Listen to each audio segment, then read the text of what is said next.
পবিত্র কোরআনুল কারীমের মধ্যে সূরা নাযিল করে বললেন, দুনিয়াতে যারা মুমিন হবে, যারা দুনিয়াতে প্রকৃতপক্ষে মুসলমান হবে, তারাই আল্লাহ তাআলার কাছে দুনিয়া এবং আখিরাতে সফলতা অর্জন করবে। মুসলমান ইমানদার আল্লাহর গোলাম। এবার আসুন, আমরা যে মুসলমান দাবি করি, আমরা যে নিজেকে নিজে ইমানদার দাবি করি, আমরা কি প্রকৃতপক্ষে নিজেকে পবিত্র বানাইতে পারলাম কিনা? নিজেকে নিজে পরিশুদ্ধতার গণ্ডির মধ্যে আমরা আনতে পারলাম কিনা?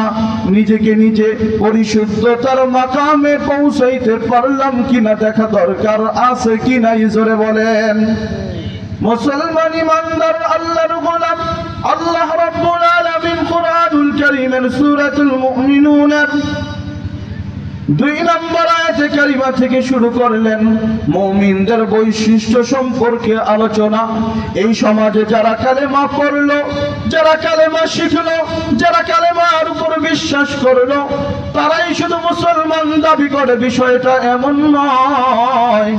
সমাজের মধ্যে এমন মুসলমান আছে যে বাবা ছিল মুসলমান, বাবা ছিল মুসলমান, দাদা ছিল মুসলমান, তার জন্য নিজেকে নিজে মুসলমান দাবি করে, আছে কি নাই জোরে বলেন। কিন্তু দেখা যায় মুমিনের বৈশিষ্ট্য বলতে তার মধ্যে কিছু নাই, পরিশুদ্ধতার আলামত তার মধ্যে কিছুই নাই।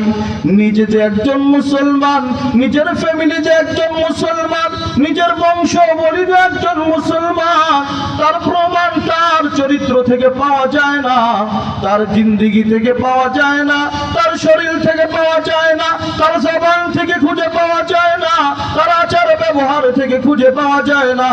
তার মানে ওই মুসলমান নামধারী জানেই না মুমিন কাকে বলে, কি কাজ করলে মুমিন হয়, কেমন আচরণ করলে মুমিন হওয়া যায়।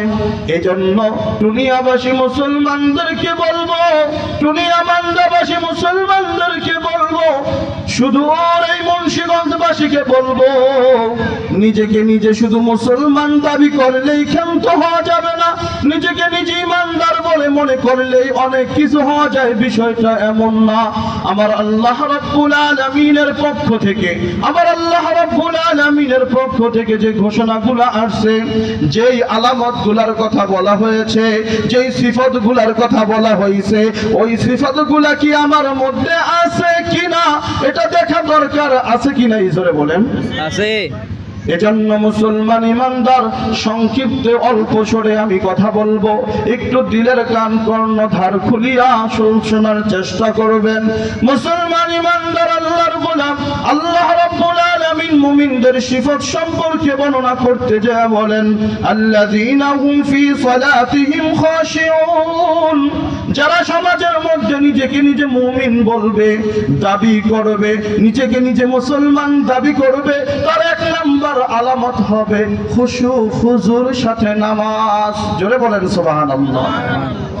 অর্থাৎ নামাজ শুধু মসজিদে গেলাম, সিজদা লাগাইলাম, রুকু করলাম, মসজিদ থেকে বের হয়ে গেলাম, এটার নামই নামাজ নাকি খুশু হুজুর সাথে নামাজ?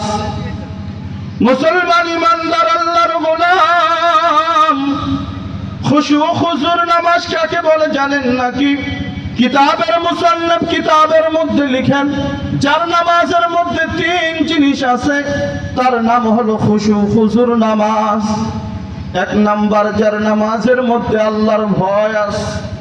আমার সমাজে, আমার রাষ্ট্রে, আমার এলাকায় হাজারো মুসলমান আছে, জুমার দিনে মসজিদ ভরে যায়, কিন্তু আগের সুন্নত নাই, পরের সুন্নত নাই, আছে কি নাই জোরে বলেন। এবং কি নামাজে ঢোকে ঠিকই, কিন্তু নামাজে সূরা ফাতিহা নাই, তাশাহুদ নাই, দোয়ায়ে মাসুরা নাই, এমন হয় কিনা জোরে বলেন। কিন্তু আল্লাহ রাব্বুল আলামিন বলেন, ও দুনিয়ার মুসলমান শোনো শোনো শোনো, তোমার সমাজে, তোমার রাষ্ট্রে, তোমাদের মধ্যে মুমিন কারা হবে? যাদের নামাজের মধ্যে আল্লাহর ভয় আছে, যাদের নামাজের মধ্যে আল্লাহর ভয় আছে, তার নামাজটাই হলো খুশুওয়ালা নামাজ। জোরে বলেন সুবহানাল্লাহ। 2 নাম্বার, যার নামাজের মধ্যে ভালোবাসা আছে, মুসলমান ইমানদার আল্লাহর গোলাম একটু দিল খুইলা চিন্তা করিয়া দেখেন